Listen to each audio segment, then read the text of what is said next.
Jika kita renungkan, tubuh manusia ini tersusun atas 5 lapisan badan sebagai wahana Atman menjalankan siklus reinkarnasi, baik sebagai makhluk biologis ataupun sebagai makhluk spiritual. Dalam Taittiriya Upanishad dan buku-buku suci Hindu lainnya, Atman dibungkus oleh 5 jenis energi materi dan energi kesadaran yang disebut dengan Panca Maya Kosa. Mari kita selami sedikit lebih dalam tentang kelima pembungkus Atman sebagai wahana reinkarnasi.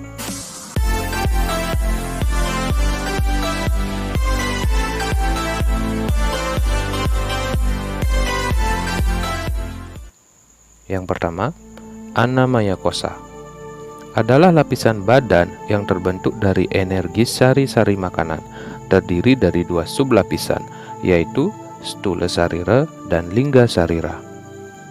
Stula Sarira adalah badan kasar atau badan jasmani yang berupa bentuk fisik. Lingga Sarira adalah lapisan badan fisik yang lebih halus dan bentuknya sama persis dengan badan kasar atau fisiknya. Di saat kematian terjadi, kalau ada yang mata batinnya terbuka, akan bisa melihat Lingga Sariranya ini sebagai hantu dari roh orang yang sudah meninggal. Sebenarnya, yang dilihat adalah Lingga Sarira dari orang yang sudah meninggal tersebut. Lingga Sarira ini biasanya diselimuti warna agak keungu-unguan. Umumnya, Lingga Sarira ini akan terurai secara bersamaan dengan terurainya Stula Sarira atau badan fisik. Bagi mereka yang batinnya bersih, tenang dan seimbang menyambut kematian dengan damai dan sempurna, tidak melekat dengan keduniawian sehingga berhasil masuk ke alam-alam suci saat kematian tiba, maka Lingga Sariranya akan mengalami pralina atau lebur tanpa perlu menunggu Stula Sariranya terurai.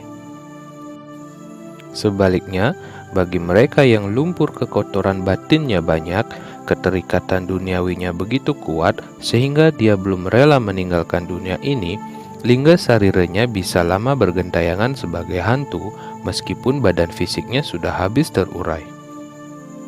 Inilah salah satu alasan mengapa umat Hindu di Bali mengajarkan untuk melakukan kremasi atau ngaben saat ada yang meninggal. Dengan peleburan atau pembakaran badan fisik akan cepat terurai dan kembali ke unsur Panca Mahabhuta atau 5 unsur alam semesta, yaitu api, air, udara, tanah, dan akasa yang membentuk tubuh manusia. Disertai dengan upacara yang baik akan membuat diikutinya Lingga Sarira cepat terurai. Yang kedua, Pranamaya Kosa adalah lapisan badan yang terbentuk dari energi prana, yaitu energi yang memberikan gerak kehidupan kepada badan fisik kita. Wujud dari Pranamaya Kosa adalah kemilau warna keemasan. Saat kematian datang, lapisan badan ini dengan sendirinya akan keluar dari badan dan kembali pada samudra energi prana alam semesta. Energi prana yang terdapat dalam Pranamaya Kosa terdapat di dalam 1. Nadi adalah jejaring saluran energi prana yang jumlahnya ada 72.000 nadi. Di antaranya terdapat 14 nadi yang penting, tapi yang terpenting ada 3, yaitu Ida adalah saluran kiri, energi feminim yang dingin. Pinggala adalah saluran kanan, saluran maskulin yang panas. Sumsuma adalah saluran tengah atau netral atau keseimbangan. 2. Cakra adalah titik pusat energi prana yang berada di sepanjang sumsuma. Letaknya pada poros tulang belakang. Dalam lapisan tubuh prana kita terdapat ribuan cakra mikro, 114 cakra kecil dan 7 cakra utama. Ketujuh cakra utama ini masing-masing terkait erat dengan pikiran, emosi, kesehatan, dan dinamika perilaku kita dalam kehidupan kita sehari-hari. 3. Granti adalah 3 simpul energi penghalang yang terletak di sepanjang susumna, yaitu Brahma Granti, Wisnu Granti, dan Rudra Granti. 4. Kundalini adalah api energi berupa gulungan yang terletak pada cakra muladhara atau cakra dasar pada titik antara ujung tulang ekor. Yang ketiga, Manomaya Kosa adalah lapisan badan yang terbentuk dari energi pikiran biasa. Terdiri dari dua sublapisan yaitu Suksma Sarira dan Karana Sarira. Suksma Sarira memiliki wujud dasar mirip dengan kabut atau awan tanpa bentuk, dengan warna selalu berubah-ubah sesuai dengan kondisi pikiran kita sendiri. Orang yang biasa mengikuti hawa nafsu, keinginan indria, serta emosi negatif seperti marah, benci, iri hati, dan lain-lain, suksma sariranya cenderung kasar, tebal, dan wujudnya tidak sempurna. Sebaliknya, orang yang telah maju dalam spiritualitas, batinnya bersih, wujud suksma sariranya lembut, cerah, dan berpendar. Suksma sarira ini juga dikenal dengan sebutan aura. Suksma sarira bila bersinggungan dengan energi-energi yang tidak baik dari lingkungan sekitar, dapat menyebabkan kita berpikir tidak jernih, mudah marah, buntu, nafsu tak terkendali, cepat lelah, atau bahkan kesurupan. Begitu pula sebaliknya, suksma sarira dapat menarik energi alam semesta yang bersifat baik dan menyucikan diri. Misalnya, melukat atau ruatan di media air suci, beji atau patirtan, yang memiliki vibrasi yang sangat baik. Dengan cara demikian, pikiran kita dapat dijernihkan dan dimurnikan. Ketika batin mulai bersih dan mulai menjauh dari satripu atau 6 kegelapan batin, wujud suksma sarira akan semakin lembut, semakin cerah, dan semakin berpendar. Karana sarira, wujudnya bundar oval. Orang yang biasa mengikuti hawa nafsu, keinginannya, dan indria, serta emosi negatif seperti marah, benci, iri hati, dan lain-lain, karana sariranya cenderung rusak dan sulit dikenali. Aspek lain dari karana sarira adalah lapisan badan ini merupakan gudang tempat penyimpanan rekaman dan ingatan atau memori seluruh kehidupan kita dan karma-karma kita. Ketika batin mulai bersih, terkendali dengan baik, dan makin dekat dengan welas asih dan kebaikan yang tak terbatas, wujud karana sarira akan semakin cerah dan sempurna. Yang keempat, Wijnana Maya Kosa adalah lapisan badan yang terbentuk dari energi pikiran yang halus dan sadar. Wujudnya berupa cahaya murni yang sangat luas, terang benderang, dan maha damai. Dalam lapisan badan ini mengalir pengetahuan ketuhanan atau yang disebut dengan Brahma Widya, kebijaksanaan sejati, dan pengetahuan universal. Di dalam lapisan badan ini tidak ada pembatasan yang dibuat oleh ego dan keakuan. Kita dapat merasakan secara mutlak kesadaran makhluk lain yang juga tercakup di dalam kesadaran kita sendiri, atau di dalam ajaran agama Hindu disebut Tattwam Asi.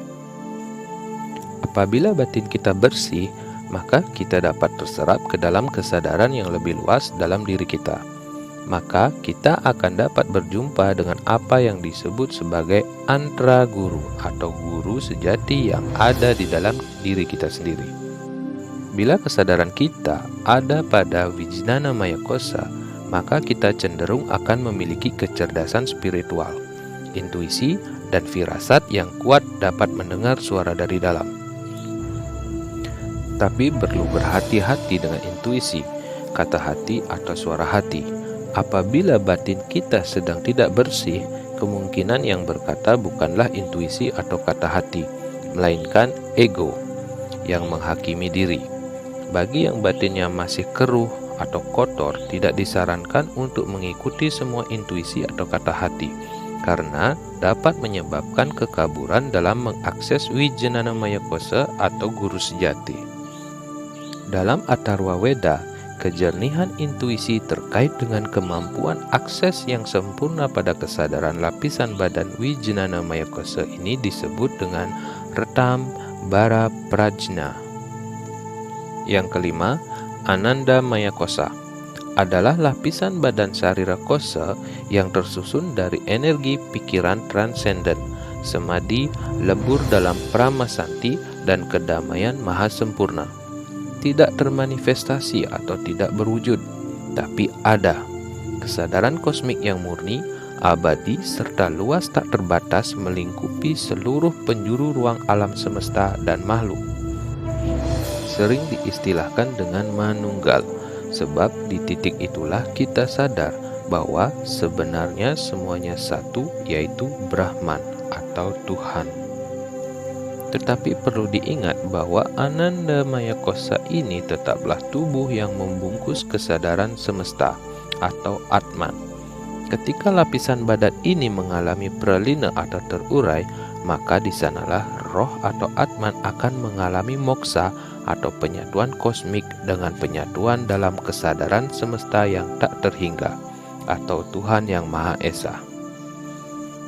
Jadi, untuk saudara-saudara sekalian, marilah kita belajar tentang kesadaran jiwa ke dalam diri sendiri, bukan lebih banyak belajar keluar dari diri sendiri. Pelajarilah badan kita sendiri, karena sesungguhnya badan ini adalah Weda atau kitab suci yang berjalan jika kita mampu mempelajarinya. Maka, rawatlah tubuh ini dengan baik supaya tetap bersih dan suci. Makan dan minum hanya yang baik bagi tubuh ini, atau makan dan minum yang sudah disucikan. Jangan memasukkan hal-hal yang bersifat negatif atau buruk ke dalam tubuh ini. Jangan merusak badan ini, seperti minum minuman keras yang memabukkan dan narkoba, karena dia adalah wahana bagi sang jiwa untuk menyelesaikan tugas-tugasnya di kehidupan ini. Dengan menjaga dan merawat tubuh serta pikiran ini dengan baik supaya tetap sehat dan suci, maka kita sudah berbuat karma kebaikan yang utama bagi sang jiwa kita. Begitupun sebaliknya, apabila kita lalai tidak menjaga tubuh dan pikiran ini dengan baik, sesungguhnya kita sudah menanam karma buruk bagi jiwa kita sendiri. Saya Adi Wiguna, terima kasih telah menonton video ini. Bagikan jika video ini bermanfaat bagi kalian, agar orang lain juga merasakan manfaat dari video ini.